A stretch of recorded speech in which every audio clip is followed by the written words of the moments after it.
Good morning, student. My name is Nikita. Welcome to my channel Commerce Fun Time. Today is our topic on accounting equation. आज हम accounting equation के बारे में बात करेंगे. Previous video में मैंने एक क्वेश्चन समझाया था. अब एक क्वेश्चन और है जिसमें मोस्टली मेरे हिसाब से आपके सारे डाउट क्लियर हो जाएंगे. तो हम स्टार्ट करते हैं पहले क्वेश्चन से. देखो इसमें क्या दे रखा है. Manoj started business with cash. एक मनोज नाम का बंदा है, वो बिजनेस स्टार्ट कर रहा है कैश से. कितने से? 2,30,000 से. ठीक है. गुड्स ला रहा है. गुड्स मतलब कि वो स्टॉक लेके आ रहा है, पहले से है उसके पास सामान है 1 लाख रुपए का, और बिल्डिंग है उसके पास 2 लाख की. तो इससे बिजनेस स्टार्ट कर रहा है. मैंने अकाउंटिंग इक्वेशन में आपको एक इक्वेशन बताई थी. क्या होती है इक्वेशन? वो एसेट इक्वल टू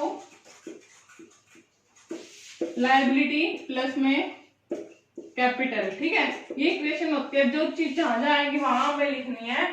पहले तो लिख रखा है कैश. कैश क्या होती है? हमारी एसेट होती है, खुद की चीज. हम इसे कह सकते हैं मेरी है. अगर आपकी जेब में 5 लाख रुपए है तो आप कुछ कह सकते हो मेरे हैं. आप कोई और आप पे क्लेम नहीं कर सकता कि वो पैसे उनके हैं. जो आपके होंगे वो आपके कहलाएंगे. जो मैंने एसेट का मतलब बताया था, जो चीज आपकी खुद की हो, जिसको आप हक से कह सकते हैं मेरी है, उसको हम क्या कहते हैं? एसेट कहते हैं. देन कैश को कह सकते हो हम, कैश लिख देंगे यहाँ पे 2,30,000 का. ठीक है. अब प्लस कर देंगे कैश के अलावा उसके पास कैश स्टॉक है पहले से 1 लाख रुपए का, तो वो भी इसका खुद का है, उसके पास सामान रखा था, तो 1 लाख का क्या हो गया? स्टॉक हो गया. और बिल्डिंग भी उसकी खुद की है, सेल्फ है, तो बिल्डिंग में भी हम क्या लिख देंगे? 2 लाख. ये टोटल इतना सामान लेके आ रहा है. जो बिजनेस एक बार स्टार्ट करते हैं, मैंने आपको बताया था कि मान लो मैं एक बिजनेस स्टार्ट करने जा रही हूँ, मेरे पास ये तीनों सामान है, कैश भी, स्टॉक भी, बिल्डिंग है, तो उसको मैं क्या कहूंगी? कैपिटल कहूंगी. कि मैं इतने पैसे से अपना बिजनेस को स्टार्ट कर रही हूँ. तो कितने हो गए ये?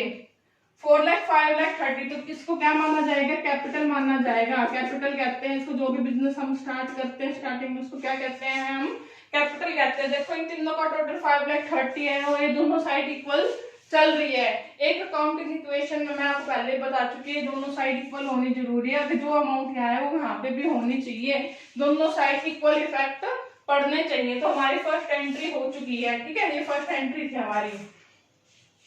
जो सेकंड एंट्री है वो क्या दे रखा है? ही परचेज गुड्स फॉर कैश. अब जैसे मैंने बताया कैश में हम परचेज कर रहे हैं, कोई चीज आप पैसे से परचेज करने जाते हो तो आपका कैश माइनस होगा और सामान आएगा, मतलब गुड्स प्लस होगा. गुड्स मतलब स्टॉक प्लस होगा. कितने से? 50,000 से. तो मेरे को क्या करना है? कैश में तो 50,000 माइनस करने हैं कि 50,000 का आपको सामान गया, और 50,000 से क्या आ गया? आपका स्टॉक आ गया. देखो माइनस का 50 प्लस का 50 जीरो होता है, दोनों जगह जीरो जीरो का इफेक्ट है. कैपिटल बढ़ी नहीं ना लायबिलिटी बढ़ी. तो ये आप एक सुनना आगे कि एक हाथ से तो कैश गया और एक हाथ से पैसे स्टॉक आ गया. कोई सामान आ गया. मोबाइल लेने जाते हो तो पैसे आपको लेने पड़ेंगे, उसके बदले वो आपको सामान देगा. एक बिजनेस में हमेशा याद रखना यही चीज होती है, एक हाथ ले और दूसरा हाथ दे, कि पैसे आएंगे फिर जाएंगे भी. ठीक है. अब ये सेकंड हो चुका है. ये थर्ड है अपना, ही सोल्ड गुड्स फॉर कैश. अब ये देखो वो सोल्ड कर रहा है. आप कैश में कोई भी चीज सेल करते हो तो पैसे आते हैं और स्टॉक जाता है. मगर इसमें एक चीज और है कि कॉस्ट 20,000 है. जैसे आपने कोई चीज पाव भाजी रेड़ा बना रखा है, कुछ भी बना रखा है, उसमें से आप कॉस्ट हमेशा कम लेते हैं. 10,000 की कॉस्ट में तो बेचोगे नहीं, कम से कम कुछ ना कुछ मुनाफा कमाओगे. 10,000 की चीज को कम से कम 15,000 में बेचोगे, 5,000 का प्रॉफिट तो कमाओगे. ऐसे इसने क्या किया? जो उसके पास 20,000 की कॉस्ट पे सामान था ना, उसने 35,000 में बेच दिया. तो 35 में बेच दिया तो इसका मतलब क्या हुआ? कि कैश तो आया 35 और सामान गया, मतलब स्टॉक गया 20 से, कि 20 का माइनस गया. तो प्रॉफिट कितना हुआ? हमें प्रॉफिट हुआ 15,000. 15,000 आपके जेब में आए. तो जो भी चीज बैंक से जेब में आए या जेब से जाते हैं वो कैपिटल में उसकी क्या होती है? एंट्री होती है. ठीक है. तो हम इसकी एंट्री कैसे करेंगे? ध्यान से देखना, इसमें कंफ्यूजन होते हैं बच्चों को काफी. देखो मैंने क्या बताया कि ना, जैसे स्टॉक में से तो 20,000 जाएगा क्योंकि वो सामान 20,000 का बेच रहा है. ठीक है. कैश में कितने लेके आ रहा है? वो 20 का बेच रहा है, उसके पास सामान 20 का बेच रहा है, मगर वो ले कितना रहा है? 35,000. तो कैश में क्या हो जाएंगे? 35,000 प्लस हो जाएंगे. ठीक है. और उसको कितने का प्रॉफिट हो रहा है? 15,000 का प्रॉफिट हो रहा है, जिसको हम किस साइड में दिखाएंगे? कैपिटल साइड में दिखाएंगे. 15,000 उसका प्रॉफिट ऐड हो गया. अब देखो हमें चेक करने की दोनों साइड इक्वेशन इक्वल है या नहीं है. तो 35 में से 20 गए 15, यहाँ पे 15 का इफेक्ट आ रहा है, यहाँ पे भी 15 का इफेक्ट आ रहा है. तो इसका मतलब हमारी दोनों साइड इक्वल है, तो हमारा आंसर सही है. अब है फोर्थ पॉइंट अपना, ही परचेज गुड्स फ्रॉम राहुल. अब देखो इसमें राहुल हो गया, परचेज कर रहे हैं इन फुल सेटलमेंट ऑफ 55,000। अब देखो गुड्स परचेज करे राहुल, राहुल मतलब क्या आ गया यहाँ पे, कैश का नाम तो आया नहीं, इसका मतलब उधार है। ठीक है, परचेज कर रहे हैं गुड्स, तो गुड्स तो प्लस हो रहे हैं, कैश है नहीं। तो अगर हम कोई भी चीज परचेज करते हैं उधार में तो वो क्या कहलाते हैं, क्रेडिटर्स। तो क्रेडिटर्स क्या होती है, लायबिलिटी। आप किसी से उधार में सामान लोगे तो आपको पैसे लौटाने पड़ेंगे, जिसकी हमेशा आपको हेडेक दिमाग में रहेगी। और कितने का सामान है वो, 55,000 का सामान है। कितने का है बच्चों, 55,000 का। तो क्या करोगे, परचेज करो, कितने गुड्स आ रहे हैं आपके पास 55,000 के, और आपके क्या ऐड हो रहे हैं, क्रेडिटर ऐड हो रहे हैं। तो क्रेडिटर क्या होती है, लायबिलिटी होती है। क्रेडिटर्स लिख के आप लायबिलिटी में 55,000 को क्या कर दोगे, ऐड ऑन कर दोगे। देखो दोनों साइड इक्वल चल रही है, ये 55,000, ये भी 55,000। हमेशा याद रखना, कैसे याद करोगे, पीसी से याद कर लो कि परचेज करते हैं उधार में तो क्या कहलाएंगे वो, क्रेडिटर।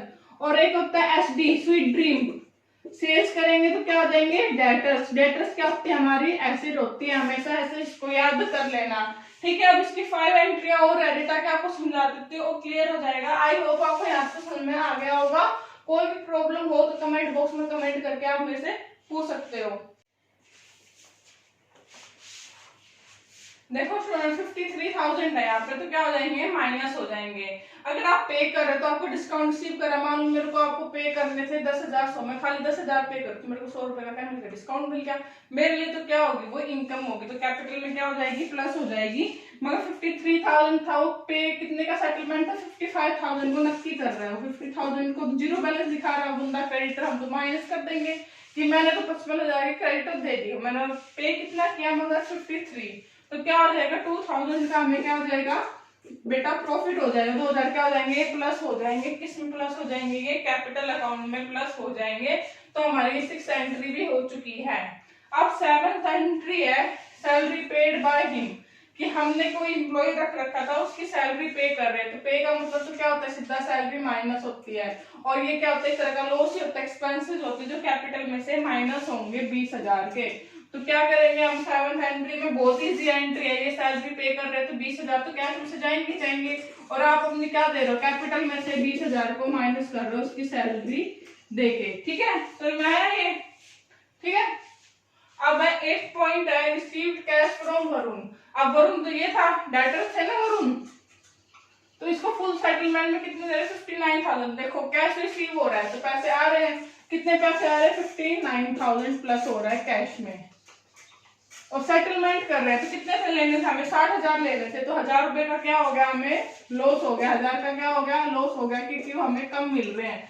किसमें मिल रहे हैं, अगर मान लो मेरे को आपसे लेने 10,000 रुपए, आप मेरे को 9,000 रुपए देते तो मेरे को 1,000 रुपए का लॉस हो रहा है। तो लॉस हो रहा है तो कैपिटल में से क्या हो जाएगा, माइनस हो जाएगा। तो उसकी क्या एंट्री करेंगे हम कि 59,000 तो हमें कैश के मिल रहे हैं। ठीक है बच्चों,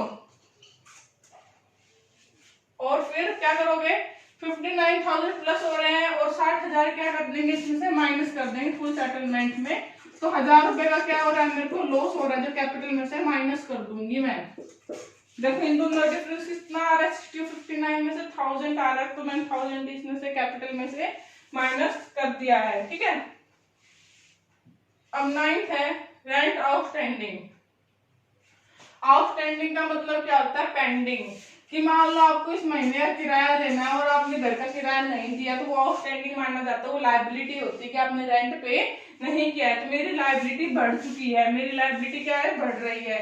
तो मैं क्या एंट्री करूंगी, यहाँ से तो होगा नहीं क्योंकि कैश नहीं बढ़ रहा, ना कुछ बढ़ रहा, ना हमारी एसेट। तो क्या करोगे, आपकी लायबिलिटी बढ़ रही है, तो 3,000 की क्या दिखाओगे यहाँ पे, आउटस्टैंडिंग। कितना, 3,000।